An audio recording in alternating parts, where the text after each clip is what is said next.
Good morning বন্ধু বান্ধৱীসকল, আপোনালোক সকলোকে অসমীয়া ডেইলি ৰাশিফল চেনেললৈ স্বাগতম জনাইছোঁ। আজি বৃহস্পতিবাৰ 2025 মাৰ্চ মাহৰ 13 তাৰিখ আৰু অসমীয়া ফাগুন মাহৰ 28 তাৰিখ। আজি তিথি চতুৰ্দশী, পক্ষ শুক্লপক্ষ। আজি সূৰ্য উদয় হ'ব 5:38 আৰু সূৰ্য অস্ত যাব 5:26।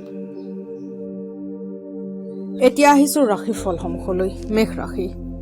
মেষ ৰাশিৰ জাতক জাতিকাসকলৰ সন্দেহযুক্ত স্বভাৱে বাবে আপুনি পৰাজয়ৰ সন্মুখীন হ'ব পাৰে।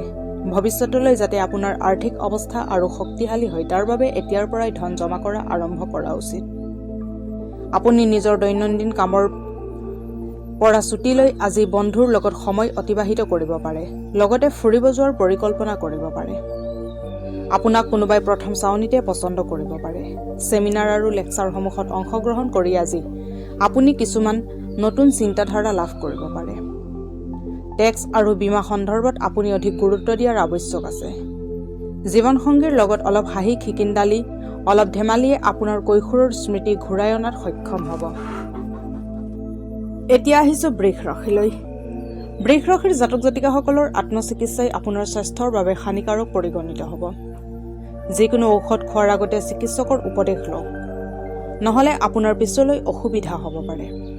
আপোনাৰ কষ্ট আৰু কামৰ প্ৰতি থকা উৎসৰ্গতাক লক্ষ্য কৰি আৰু ইয়াৰ বাবে আপুনি কিছু বিত্তীয় লাভ পাব পাৰে। এক পাৰিবাৰিক আয়োজনত আপোনাৰ সকলো ধ্যান কেন্দ্ৰীভূত হ'ব। আপোনাৰ বাবে প্ৰিয়জনৰ পৰা দূৰত থকাটো বহুত অসহনীয় হ'ব। কাম কাজত অলপ সমস্যাৰ পিছত আপোনাৰ দিনটোত কিছু ভাল হোৱা দেখিবলৈ পাব। টিভি আৰু মোবাইলৰ ব্যৱহাৰ ভুল নহয়, কিন্তু প্ৰয়োজনতকৈ অধিক ব্যৱহাৰ আপোনাৰ জৰুৰী সময় নষ্ট কৰিব পাৰে। হাঁহি ধেমালিৰ মাজেদি আপোনালোকৰ মাজত এক পুৰণি কথা হঠাৎ আহি যাব পাৰে, যি পিছলৈ এক বিবাদৰ সৃষ্টি কৰিব পাৰে। গাখীৰেৰে ভৰ্তি বাচন এটা শিতানত ৰাখক আৰু স্বাস্থ্য ভালে ৰাখিবৰ বাবে ঘৰৰ ওচৰৰ গছত পোৱা গাখীৰখিনি ঢালক।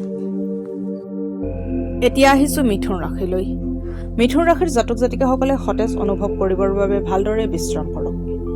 এই ৰাশিৰ লোকসকল ঘৰৰ সেইবোৰ সদস্যৰ পৰা দূৰত থাকক যি পইচা এবাৰ ধাৰলৈ ল'লে ঘূৰাই দিব নিবিচাৰে। সন্তানৰ পঢ়া শুনাৰ ওপৰত ধ্যান দিয়ক আৰু ভৱিষ্যতৰ যোজনাৰ ওপৰত পৰিকল্পনা কৰাৰ প্ৰয়োজন আছে। আপোনাৰ সাহসিকতা আপোনাক প্ৰেমত কৃতকাৰ্য হোৱাত সহায় কৰিব। ব্যৱসায়ীসকলৰ বাবে আজি বহুত ভাল দিন, কাৰণ সিহঁত হঠাৎকৈ লাভান্বিত হ'ব পাৰে। যদি আপুনি ঘৰৰ বাহিৰত থাকি পঢ়ি বা চাকৰি কৰি আছে, সিহঁতৰ আজি খালী সময়ত ঘৰৰ মানুহৰ লগত কথা পাতিব পাৰে। কথা পাতি থাকোঁতে আপুনি ভাবুক হৈ যাব পাৰে। যিসকল মানুহ বিয়াক অকল যৌন প্ৰবৃত্তি নিৰ্মূলৰ এক আহিলা হিচাপে গণ্য কৰে, সিহঁতৰ ধাৰণা ভুল, কাৰণ আজি আপুনি সঁচা প্ৰেমৰ অনুভূতি লাভ কৰিব। প্ৰবাহিত নদীত শ্ৰীফল নিক্ষেপ কৰিলে সুস্বাস্থ্য অটুট থাকিব। এতিয়া আহিছোঁ কৰ্কট ৰাশিলৈ। কৰ্কট ৰাশিৰ জাতক জাতিকাসকলে নিজকে অধিক আশাবাদী কৰাৰ বাবে প্ৰেৰিত কৰক। ইয়াৰ ফলত আপোনাৰ আত্মবিশ্বাস বৃদ্ধি হোৱাৰ উপৰিও আপোনাৰ ব্যৱহাৰ ইত্যাদিও ভাল হ'ব, যেনে ভয়, ঈৰ্ষা আৰু ঘৃণা আদি নকাৰাত্মক মনোভাৱ কমি যাব। আপোনাৰ মাতৃপক্ষৰ পৰা আজি আপোনাৰ ধন লাভৰ পূৰ্ণ সম্ভাৱনা আছে। আপোনাৰ মামা অথবা ককাইদেউ আপোনাক আৰ্থিক সহায় কৰিব পাৰে। আপোনাৰ পৰিয়ালৰ সদস্যসমূহক নিয়ন্ত্ৰণ কৰা স্বভাৱবোৰ এৰাৰ এয়াই ভাল সময়। জীৱনৰ খোলা বোমা সিহঁতৰ খোজত খোজ মিলাই সহযোগ কৰক। আপোনাৰ পৰিৱৰ্তিত ব্যৱহাৰ সিহঁতৰ বাবে আনন্দৰ কাৰক হৈ উঠিব। ৰোমাঞ্চৰ বতৰ হয়, কিন্তু নিজৰ ভাৱনাসমূহক নিয়ন্ত্ৰণত ৰাখক, নহ'লে সম্বন্ধত ফাট মেলিব পাৰে। অফিচত প্ৰত্যেক বস্তু আজি ভাল লাগিব। গোটেই দিন আপোনাৰ মন ভালে থাকিব। দৰকাৰী কামক সময় নিদিয়া আৰু অদৰকাৰী কামক সময় অপচয় কৰা আজি আপোনাৰ বাবে ঘাতক প্ৰমাণিত হ'ব পাৰে। আপোনাৰ জীৱনসংগী সম্ভৱতঃ কাম কাজতকৈ অধিক ব্যস্ত হৈ পৰিব আৰু এয়াই আপোনাৰ উদাস মনৰ কাৰণ হ'ব। প্ৰেমত সম্পৰ্ক অধিক শক্তিশালী কৰিবলৈ কুকুৰ অথবা কুকুৰৰ পোৱালীক এবাটি ভৰা গাখীৰ খাবলৈ দিয়ক। এতিয়া আহিছোঁ সিংহ ৰাশিলৈ। সিংহ ৰাশিৰ জাতক জাতিকাসকলৰ প্ৰেম, উদ্দীপনা, সহানুভূতি, আকাংক্ষা আৰু নিষ্ঠাৰ দৰে ধনাত্মক ভাৱনাসমূহক গ্ৰহণ কৰিবৰ বাবে নিজকে উৎসাহিত কৰিব। এবাৰ যদি এই গুণসমূহ আপোনাৰ মাজত থাকি যায়, তেতিয়াহ'লে এই গুণসমূহ যিকোনো সময়ত ধনাত্মকভাৱে প্ৰকাশ হ'ব। আপুনি আজি ধন সঞ্চয়ত অসফল হ'ব পাৰে। অৱশ্যে ইয়াত ভয় খাবলগীয়া কোনো কাৰণ নাই, কিয়নো আপোনাৰ অৱস্থা সোনকালে ভাললৈ আহিব। আপোনাৰ জীৱনসংগীৰ অসুস্থ স্বাস্থ্য আপোনাৰ অশান্তি আৰু চিন্তাৰ কাৰণ হ'ব পাৰে। নতুন প্ৰেম সম্বন্ধ হোৱাৰ সম্ভাৱনা অধিক, কিন্তু ব্যক্তিগত আৰু গোপনীয় সূচনা প্ৰকাশ কৰাৰ পৰা বিৰত থাকক। সহকৰ্মী আৰু বয়োজ্যেষ্ঠজনৰ পূৰ্ণ সহায় সহযোগিতাৰ বাবে অফিচত আপোনাৰ কাম বহুত দ্ৰুতগতিত সম্পূৰ্ণ হ'ব। সমালোচনা আৰু অপবাদ ইত্যাদি দিয়াৰ বা কৰাৰ পৰা বিৰত থাকক। এই দিনটো আপোনাক আপোনাৰ জীৱনসংগীৰ এক অসাধাৰণ দিশ দেখুৱাব। শুভ্ৰ বস্ত্ৰ বেছি পৰিধান কৰক আৰু আৰ্থিকভাৱে দিনে দিনে সচ্ছল হওক। এতিয়া আহিছোঁ কন্যা ৰাশিলৈ। কন্যা ৰাশিৰ জাতক জাতিকাসকলৰ নিজৰ স্বাস্থ্যৰ যত্ন লোৱাৰ বাবে চিঞৰ বাখৰ কৰাৰ পৰা বিৰত থাকক। দূৰণিবতীয়া যাত্ৰাই আপোনাক ভাগৰুৱা কৰি তুলিব, কিন্তু যাত্ৰা আপোনাৰ বাবে আৰ্থিক দিশত লাভ কঢ়িয়াই আনিব পাৰে। নাতিপুতিৰ বাবে আজি আপুনি বহুত সুখ প্ৰাপ্ত কৰিব। আজি আপোনাৰ আৰু আপোনাৰ প্ৰিয়জনৰ মাজত কোনোবা তৃতীয় ব্যক্তি আহিব পাৰে।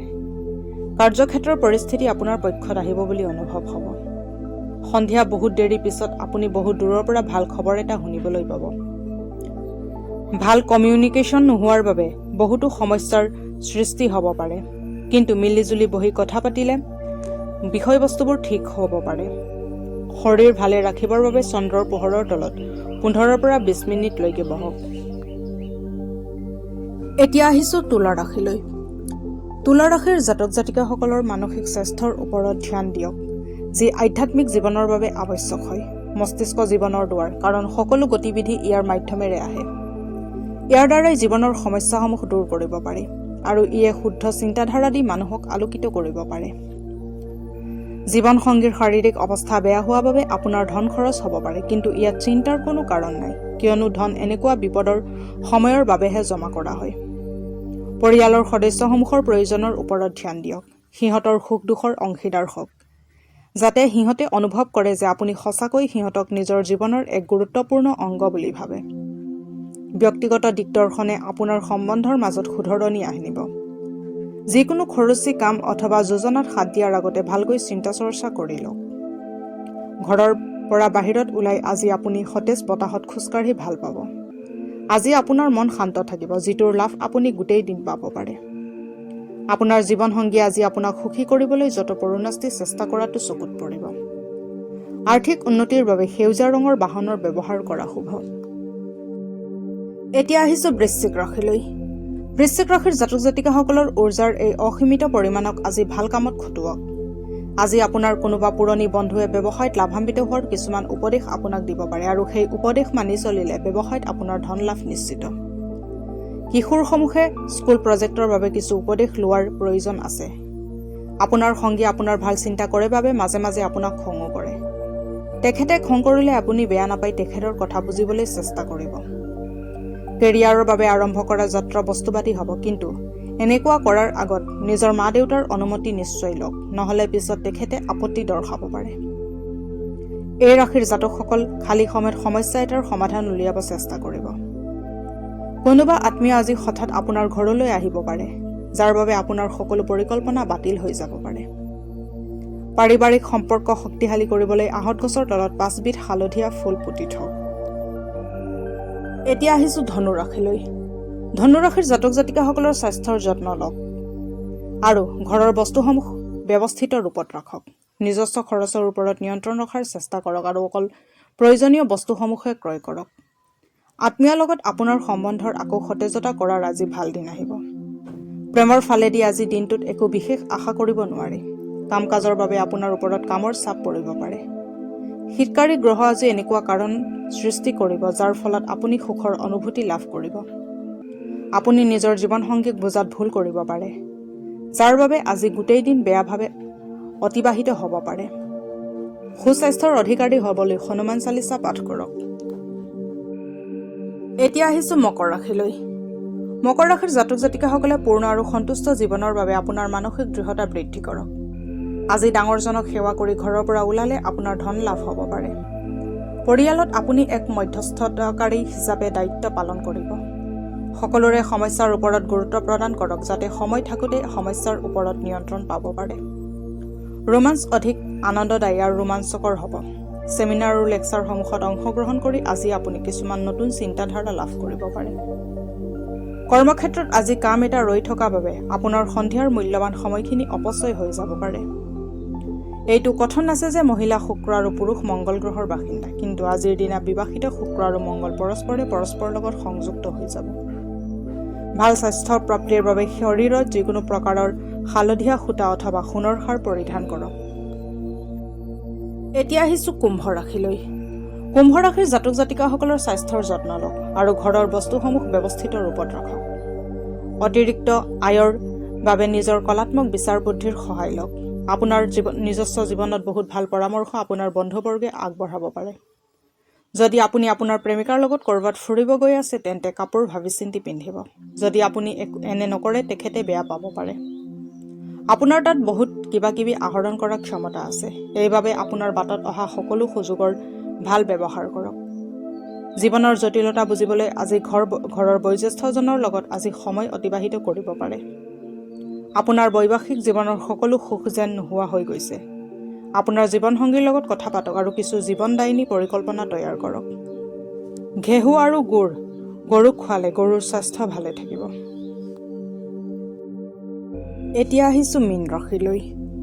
মীন ৰাশিৰ জাতক জাতিকাসকলে ভাল জীৱনৰ বাবে নিজৰ স্বাস্থ্য আৰু ব্যক্তিত্বত শুধৰণি অনাৰ চেষ্টা কৰক। আপোনাৰ মনত সোনকালে পইচা আয় কৰাৰ তীব্ৰ ইচ্ছা এটা জাগিব। পাৰিবাৰিক সদস্যসমূহৰ মাজত মতভেদ শেষ কৰি আপুনি আপোনাৰ উদ্দেশ্যসমূহ পূৰণ কৰাত সহজ হ'ব। আজি আপুনি কিছু অন্য ধৰণৰ ৰোমাঞ্চ অনুভৱ কৰিব। নতুন যোজনাসমূহ আকৰ্ষক হ'ব আৰু ভাল আমদানিৰ এক বাট বুলি পৰিগণিত হ'ব। মনৰ নিকটতম মানুহকেইজনৰ লগত সময় অতিবাহিত কৰিব বিচাৰিব, কিন্তু আপুনি এইটো কামত অসক্ষম হ'ব। জীৱনলগৰীৰ পূৰ্ণ সহযোগ নোপোৱা বাবে আপুনি আজি নিৰাশ হৈ পৰিব পাৰে। আজিলৈ ৰাশিফলৰ ভিডিঅ'সমূহ ইমানেই। যদি ভিডিঅ'বিলাক ভাল লাগে লাইক কৰিব, কমেণ্ট কৰিব, শ্বেয়াৰ কৰিব আৰু ডেইলি ৰাশিফলৰ ভিডিঅ'সমূহ পাই থাকিবলৈ চেনেলটো ছাবস্ক্ৰাইব কৰি ৰাখিব। ধন্যবাদ।